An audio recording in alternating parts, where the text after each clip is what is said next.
Oh, what a tangled web we weave when first we practice to deceive. You know, for the longest time, I assumed that was some sort of a Shakespearean quote from one of his many comedies, probably. But the reason I know it is not, and the reason I know it's from Sir Walter Scott, and it was a political poem that Sir Walter Scott wrote about the Turks and the Armenians, and it was pretty awful.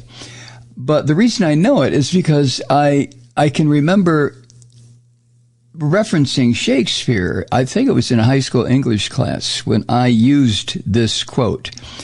And I remember the horrific embarrassment when my English teacher had me stand to be corrected. No, Mike, it is not Shakespeare. It is Sir Walter Scott.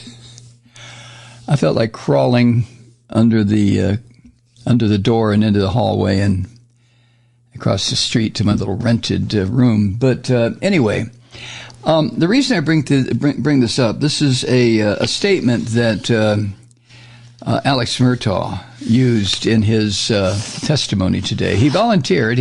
I think he did it without his attorney's good advice.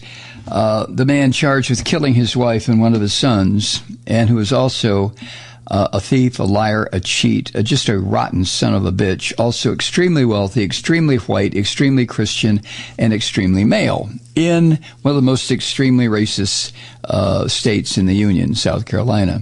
So that is Alex Murdaugh's, Murdaugh, I guess it's Murdaugh is the way they pronounce it. That is his background. That is his reality. I watched the testimony today because I'm fascinated with this trial.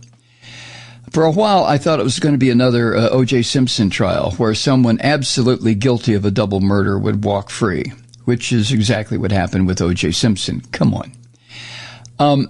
But no. So this time, it's a white guy, a very wealthy, at one time white guy, a Class A thief right up there with Donald Trump, just a rotten son of a bitch who decided to kill his wife and child in order to get sympathy, to divert attention away from the criminal charges he was going to face before the double murder. We're concerned, as an attorney, his theft of money from a bunch of his clients, and the firm that at one time bore his name and his grandfather's name and his father's name and probably his great-grandfather's name. That's how it goes in South Carolina, right? A lot of these people are line bred anyway. Lord have mercy. But there he was today on the stand, and I was fascinated. Because, no, I'm not an attorney, never took a course in law, but I have come to understand body language. One of the reasons I've come to understand it is because I had to be acutely aware of it when I was a kid, so I could determine when my father, who was violent, was about to attack me or my siblings or my mother, what have you. And also because I've lived in a situation for 26 years that required my being able to read body language for various reasons. But, you know, you learn to do that. You learn to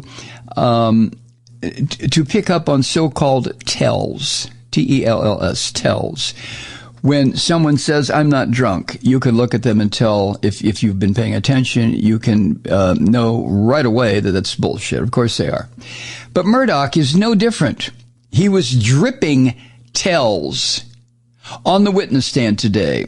And in listening to some expert testimony during the breaks in the trial, from back in MSNBC studio, the idea that Murdaugh would go on the stand and open himself up to cross-examination by the prosecution was insane, was crazy. He never should have done it. That's just the way it works in our legal system.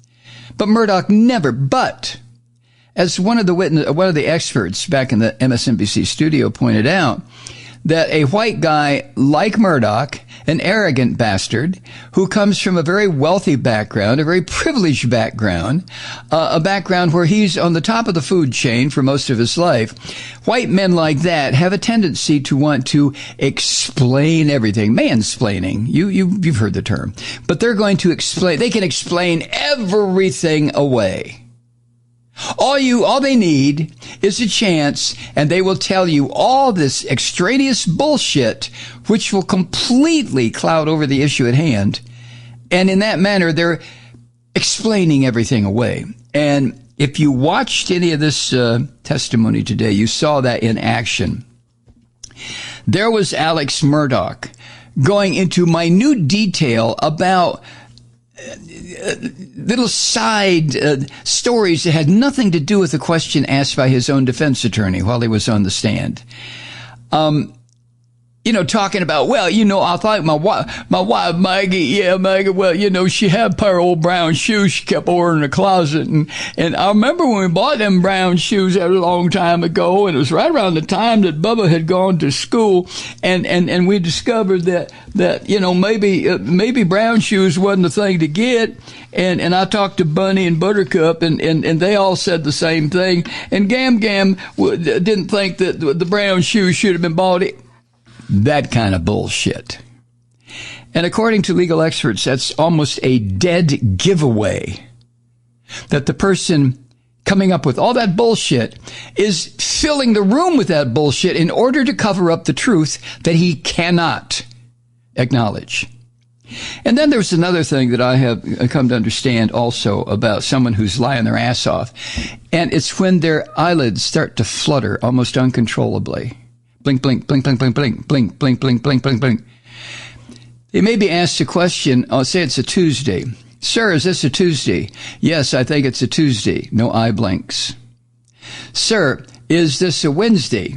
Well, yeah, of course it's a Wednesday. Yes, I know it's a Wednesday. Of course it's a Wednesday.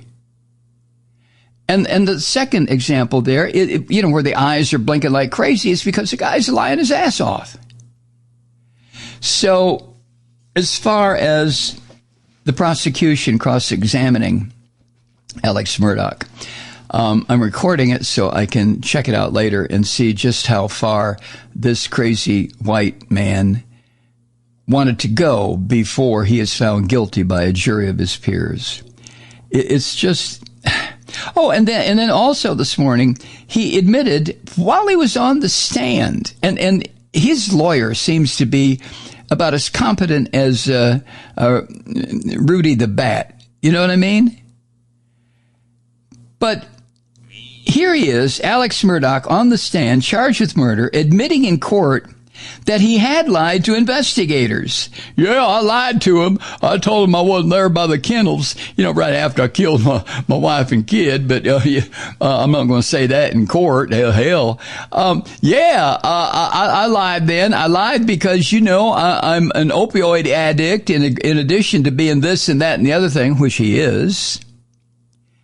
This guy is just a jumbled mass of the kind of self-destruction that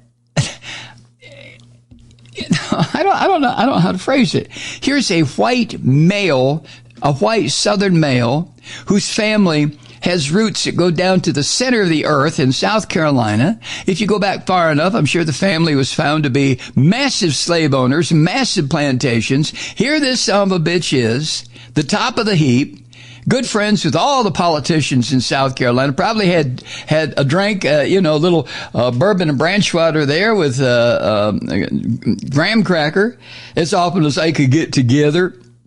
I don't know if that's true or not, but one would think. But here's this white guy at the pinnacle of power, and he starts stealing money, millions of dollars from the firm that his family founded and from clients who are being awarded big sums of money, and this rat bastard would steal it.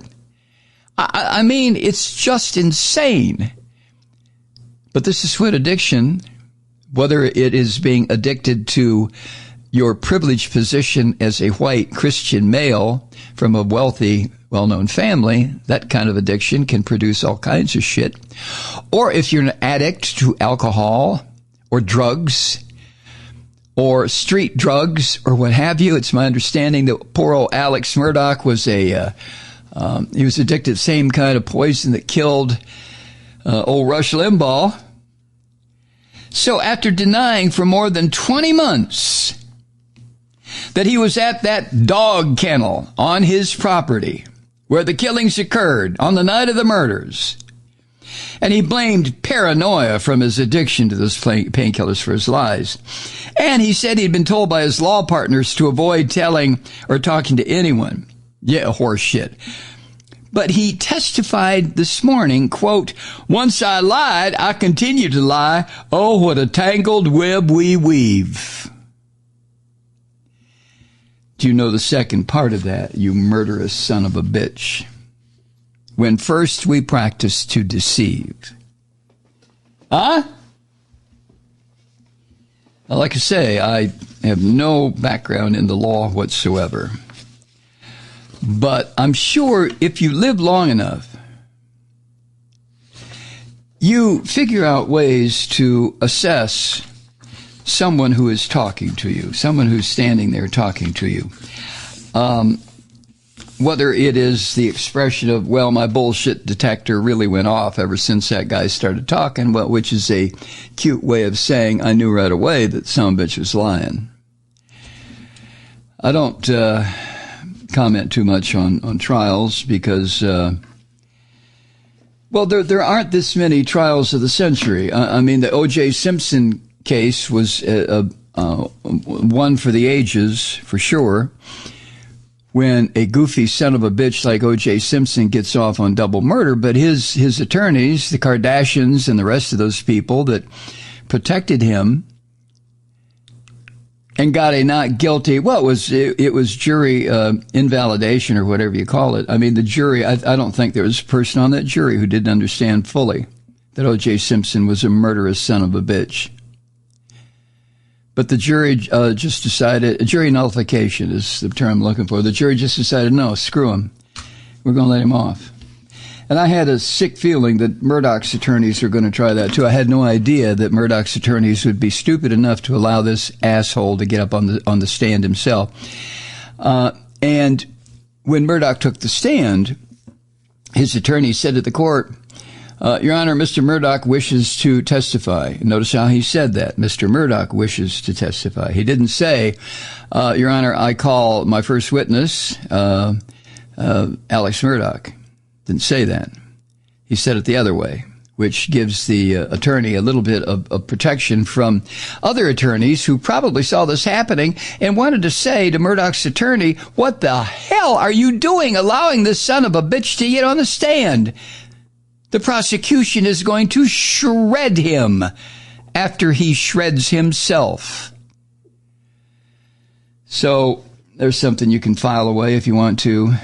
When somebody starts blinking like crazy when they're answering a question, or maybe just talking to you about all the wonderful things they've accomplished, well, just check out. If their eyes are blinking crazy, pretty good chance they're lying through their teeth.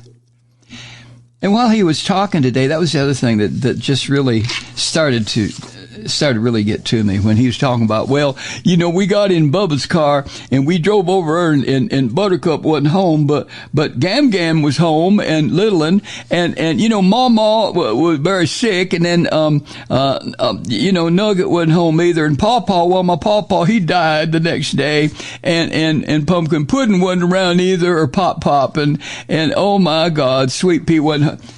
These names, I mean, these names that can only come if you live in the South. Ow! Good God. Oh, Bug was out there playing in the backyard with Dolly and Gam Gam, and I didn't know what to do because Gump didn't know either, and Little Un is out there trying to catch frogs and stuff. And okay, that's enough. I'm sorry. Hi, Truth Seekers. Mike Malloy here. You know, the Progressive Voices Network brings you commercial-free commentary from today's leading progressive radio hosts and pundits, like me, Mike Malloy, 24 hours a day. I'm not your typical old guy from the 80s or the 90s talk radio host, and Progressive Voices is not your typical talk radio network. It's a listener-supported nonprofit with no corporate control whatsoever over our broadcast. So hosts like me, Mike Malloy, are free to rant and scream and carry on about whatever we like. We're often controversial, but we're never boring. Weeknights, 9 p.m. in the East, 6 p.m. in the West on the Progressive Voices Network. Always progressive, always on. I'm Mike Malloy. Keep it lit.